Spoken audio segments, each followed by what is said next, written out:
नमस्कार, आप देख रहे हैं डेली लाइन। मैं हूं अभिषेक पांडे। आज के इस डिस्कशन में हम बात करेंगे एक ऐसे शब्द की जो इस समय खूब सुर्खियों में है, खूब चर्चा में है। बीते कुछ दिनों से थूक जिहाद खूब सुर्खियों में आ गया है। थूक जिहाद का मतलब है कि खाने पीने की चीज़ों में थूक मिला करके उसको ग्राहकों को देना। बहुत सारे वीडियोस देखे जा रहे हैं। मसलन जूस में थूक मिला के दिया गया, रोटी में थूक मिला करके दिया गया, और इस तरीके से बहुत सारे वीडियोस इस समय सामने आ रहे हैं। और बताया जा रहा है कि एक कम्युनिटी की तरफ से खासतौर पे मुस्लिम समुदाय के जो तमाम ऐसे लोग हैं इस थूक जिहाद में इन्वॉल्व है, ये ऐसा आरोप लगाया जा रहा है। और इसी को लेकर के तमाम हिंदू समुदाय के लोगों ने विरोध दर्ज करना शुरू कर दिया है, बायकॉट करना शुरू कर दिया है। अब इसी बीच में आपको याद होगा कि तिरुपति में प्रसाद वाला जो मामला सामने आ गया, जिसमें एनिमल फैट पाया गया, जो घी जो सप्लाई हो रही थी प्रसाद बनाने के लिए। ऐसे बहुत सारे मामले हैं। तिरुपति कि मंदिर में प्रसाद मिलाने वाले घी में एनिमल फैट की खबर के बाद से देश भर के तमाम मंदिरों में साफ सफाई और प्रसाद को लेकर के चर्चाएं शुरू हो गई। बहुत सारे मंदिरों ने कहा कि हम भी अपने प्रसाद की जांच कराएंगे, कहीं उसमें तो कोई मिलावट नहीं है। यानी मिलावट, प्रसाद में मिलावट, खाने पीने की चीज़ों में मिलावट, ये खबरें अचानक से बहुत आई। यानी पहली चीज़ थूक जिहाद, खाने पीने की चीज़ों में थूक करके उसको सर्व करना ग्राहकों को, और दूसरा खाने पीने की चीज़ों में मिलावट करना, ना सिर्फ सामान्य दुकानों में बल्कि मंदिरों में भी प्रसाद में इस तरीके की मिलावट की खबरें सामने आई। ये सारी चीज़ें हो ही रही थी कि इसी बीच में योगी सरकार ने एक बैठक बुलाई, और उस बैठक करने के बाद आदेश दे दिया कि अब खाने पीने की जो दुकानें हैं, चाहे ढाबे हैं, रेहड़ी वाले हैं, बड़े दुकानदार हैं, रेस्टोरेंट्स हैं, वो साफ सफाई का विशेष ध्यान बरतेंगे। साफ सफाई को लेकर के विशेष कड़ाई बरती जाएगी और अब ध्यान रखा जाएगा। फूड डिपार्टमेंट भी इसमें पूरी तरीके से इन्वॉल्व रहेगा। उत्तर प्रदेश में खाने पीने के केंद्रों पर संचालक, प्रोपराइटर का नाम, मैनेजर का नाम अब डिस्प्ले करना भी अनिवार्य कर दिया गया है। पूरे रेस्टोरेंट में सीसीटीवी लगाना होगा। अगर रेहड़ी वाला है तो नाम डिस्प्ले करेगा, ठेले वाला है तो वो बताएगा कि कौन सा सामान बेच रहा है।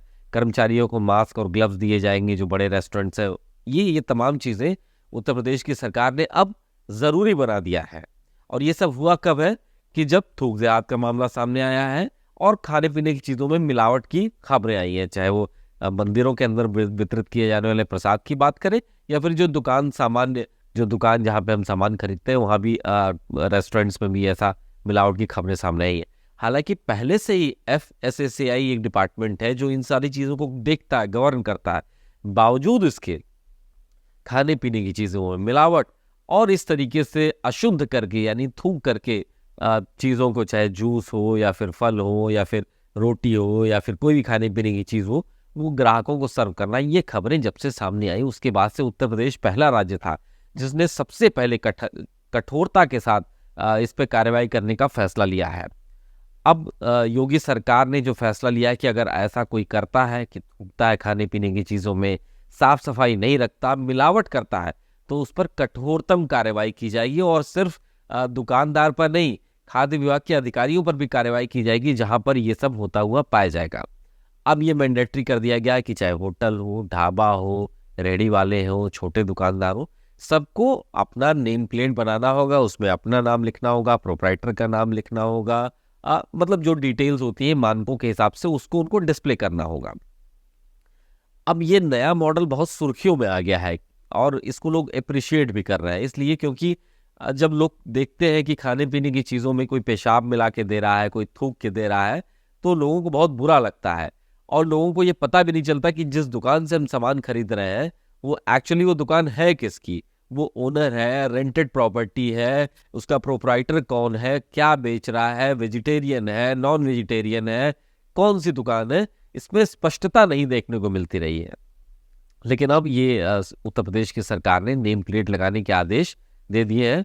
और भले ही इसका सियासी विवाद हो, पहले भी हमने देखा है जब कांवड़ यात्रा चल रही थी उत्तर प्रदेश में, तो कांवड़ रूट पर यह आदेश दिया गया था कि जो कांवड़ रूट है वहां पे नेम प्लेट लगाए, क्योंकि जो कांवड़िए हैं उनको शुद्ध खाना चाहिए होता है, सात्विक खाना चाहिए होता है, तो उनको स्पष्टता बनी रहे।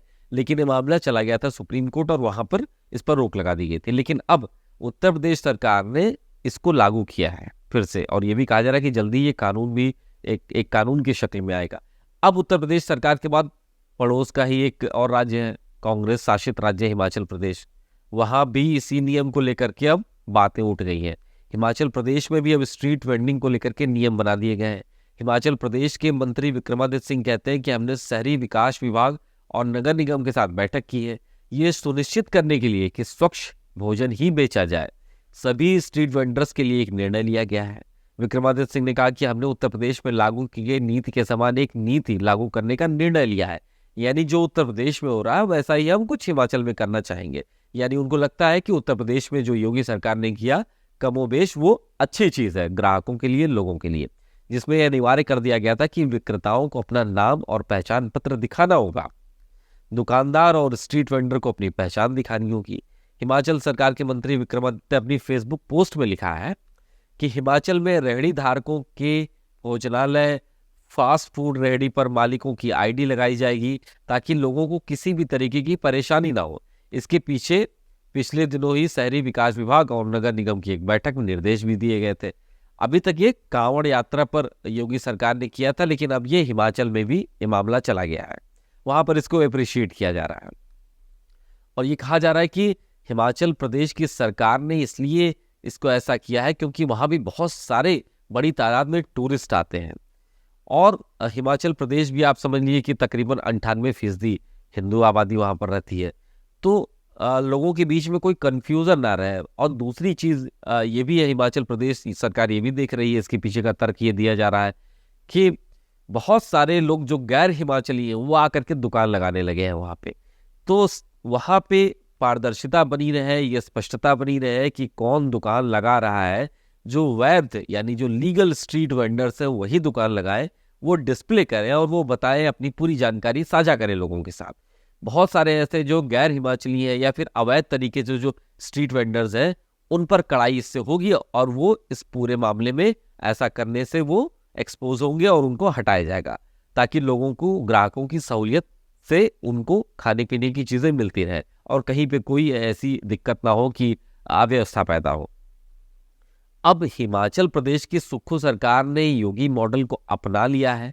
इसके पीछे के 2-3 तर्क दिए जा रहे हैं कि भाई योगी मॉडल, चलिए एक ऐसा मॉडल है जिसका खुद कांग्रेस की सरकार विरोध कर रही थी इसी कांवड़ यात्रा के दौरान।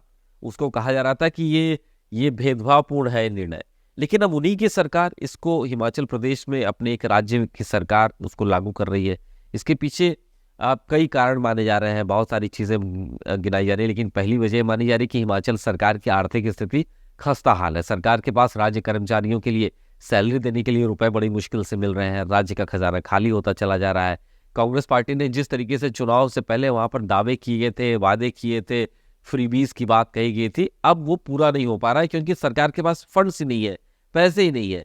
हिमाचल में वैसे भी इंडस्ट्रीज नहीं है, सिर्फ टूरिज्म के बल पे सरकार चलती है, वहां पे टूरिज्म भी केवल 7-8 महीने ही चलता है वहां पे।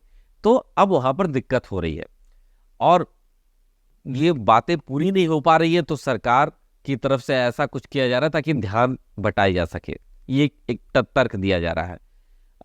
दूसरा तर्क हम ये कह सकते हैं कि सॉफ्ट हिंदुत्व की तरफ झुकाव दिखाई दे रहा है कांग्रेस का, कम से कम हिमाचल प्रदेश में। हिमाचल में जिस तरीके से कांग्रेस सरकार ने सॉफ्ट हिंदुत्व के एजेंडे पर काम किया है वो सोची समझी योजना लग रही है। हिमाचल के मुख्यमंत्री सुक्खू ने सॉफ्ट हिंदुत्व राम मंदिर उद्घाटन के समय ही खुल करके इस पे बात कही थी। राम मंदिर उद्घाटन के दिन प्रदेश में छुट्टी का ऐलान कर दिया गया था, विशेष पूजा पाठ भी कराया गया था पूरे हिमाचल में। आम लोगों से अपील की गई थी कि उद्घाटन के दिन अपने घरों में दीपक जलाए जाए। ये सब कहाँ हो रहा था? कांग्रेस शासित राज्य में। अब मुख्यमंत्री सुक्खू को पता है कि राज्य में बीजेपी का मुकाबला हिंदुत्व के हथियार से ही किया सकता है। हिमाचल में 2 से 3% करीबन मुसलमान है और लगभग 98% हिंदू आबादी है, जिस पर राज्य में हिंदू और मुस्लिम के मामले अब तेजी से बढ़ रहे हैं। तो कांग्रेस सरकार की दूरगामी सोच का एक नतीजा हो सकता है कि वो ऐसे निर्णय ले रही है जो एक हिंदुत्व की तरफ इशारा दे रहा है। शिमला में ही अभी संजौली मस्जिद का विवाद सबको पता ही है। अवैध मस्जिद के मामले में पूरे प्रदेश भर में चर्चाएं शुरू हो गई थी। मामला मस्जिद से शुरू हुआ और कांग्रेस की सरकार के तमाम मंत्रियों ने कहा था कि घुसपैठियों ने यहाँ पर कब्जा कर लिया है, यहाँ पर मस्जिद बनाते चले जा रहे हैं, अवैध तरीके से निर्माण करते चले जा रहे हैं। तो बहुत सारी बातें सामने उस समय भी आई थी। तो हिमाचल में कांग्रेस की सुक्खू सरकार पड़ोसी योगी सरकार के मॉडल को लागू कर रही है। इसके पीछे 2 तर्क हमने आपको दिए हैं, क्या वजह हो सकती है। इसी नेम प्लेट विवाद में कांग्रेस ने योगी सरकार की खूब खिंचाई की थी, लेकिन जब से ये थूक जिहाद वाले वीडियो सामने आए हैं, थूकने वाले खाने पीने की चीजों में मामले सामने आए हैं, अब कोई बोलने को तैयार नहीं है। AIMIM हो, कांग्रेस हो, तमाम ऐसे कट्टर जो नेता है जो इस मामले में अपनी बात पहले रखते रहे हैं, वो सब खामोश है, क्योंकि उनको पता है कि अगर हम इस चीज को डिफेंड करेंगे तो हम लोगों की नजर में हम स्वयं विलन बनेंगे। खाने पीने की चीजों में थूक करके ग्राहकों को सर्व करना, मिलावटी खाद्य पदार्थ देना, साफ सफाई नहीं रखना, हाइजीन नहीं रखना, गंदगी के बीच में खाने पीने की चीजें तैयार रखना, ये तमाम बातें ऐसी हैं जिसको लेकर के शायद ही किसी को ऑब्जेक्शन हो अगर ऐसे किसी मामले में कोई कार्रवाई की जाती है, चाहे वो किसी भी धर्म का हो, चाहे वो किसी भी तबके का हो। लेकिन इस पूरे मामले को हिंदू और मुस्लिम के बीच में बांट करके देखने वालों के लिए करारा झटका है, करारा जवाब भी है ये, कि जो योगी सरकार कर रही है वहां पे तो आपको लगता था गलत है, लेकिन अगर हिमाचल प्रदेश में सेम यही चीज हो रहा है तो वहां पर क्यों नहीं कोई बोल रहा है? क्योंकि बहुत सारे लोगों को लगता है कि ये जरूरी है, ये होना जरूरी है, स्पष्टता होनी चाहिए कि अगर आप वेजिटेरियन है, आप किसी ढाबे पे जाए तो आपको पता होना चाहिए कि ये वेजिटेरियन ढाबा है, इसका मालिक ये है, इसका लाइसेंस नंबर ये है, इसकी वैधता ये है, इसमें इसके प्रोपराइटर का नाम ये है, तमाम जानकारियां होनी चाहिए। बहुत सारे लोग इसको अप्रिशिएट कर रहे हैं और इसीलिए योगी सरकार के मामले में तो सबने खूब खिंचाई की थी। लेकिन जैसे ही हिमाचल प्रदेश सरकार ने इस नेम प्लेट मामले को अपने रेडी स्ट्रीट वेंडर्स के लिए लागू करना, दुकानों पर लागू करने का निर्णय लिया है, लोगों की जबान खामोश है। चाहे राहुल गांधी हो, प्रियंका गांधी हो, कांवड़ रूट पर जब नेम प्लेट मामला आया था तो खूब खिंचाई की गई थी, लेकिन अभी खामोश है। हालांकि सुक्खू सरकार के इस कदम को एक तरीके से जस्टिफाई करने के लिए लीपापोती की जा रही है। तमाम नेता कहना शुरू कर दिए हैं कि भाई हम तो इसलिए कर रहे हैं ताकि जो वैध स्ट्रीट वेंडर्स है उनके हितों की रक्षा की जा सके, हिमाचल प्रदेश के लोगों के हितों की रक्षा की जा सके। इसमें कुछ ऐसा नहीं है जो योगी सरकार से हमने सीख करके यहाँ पर लागू किया है।